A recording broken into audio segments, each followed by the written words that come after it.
Border security force BSF এর সঙ্গে গুরুত্বপূর্ণ বৈঠক রয়েছে মুখ্যমন্ত্রী শুভেন্দু অধিকারী। অনুপম পাত্রের কাছে সরাসরি যাব। অনুপম, 6 সপ্তাহ 3 দিন 45 দিন 1.5 মাসের মধ্যে জমি হস্তান্তরের প্রক্রিয়া শুরু হবে বলে মুখ্যমন্ত্রী সরাসরি গত মন্ত্রিসভার বৈঠক থেকেই ঘোষণা করেছিলেন। আজকের গুরুত্বপূর্ণ বৈঠক বিএসএফ এর সঙ্গে কি উঠে আসছে খবর তার আগে?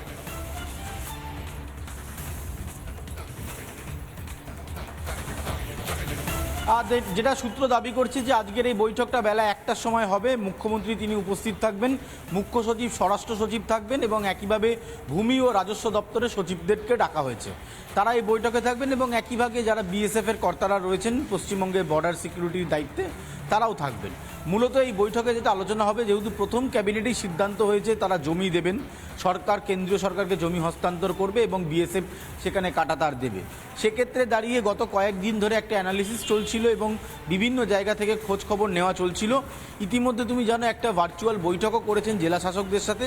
ফলে এই জেলা শাসকদের বৈঠকেও কিন্তু সচিবরা বলে দিয়েছিলেন যে কোথায় কত জমি আছে তার একটা রিপোর্ট দিতে। সেই রিপোর্ট এসছে এবং সেই রিপোর্টের ভিত্তিতেই আজকের এই বৈঠক এবং সেখানে বিএসএফে যারা কর্তারা থাকবেন তাদেরকে জানিয়ে দেওয়া হবে যে রাজ্য সরকার কোথায় কোথায় কত পরিমাণ জমি দিতে পারবে এবং সেখানে কিভাবে ফেন্সিং হবে। তুমি জানো যে পশ্চিমবঙ্গে এই মুহূর্তে ডবল ইঞ্জিন সরকার চলছে, কেন্দ্র এবং রাজ্য একই সরকার, সুতরাং কাজ করতে কোনো সমস্যা হবে না, এটা কিন্তু আশ্বস্ত করা হচ্ছে।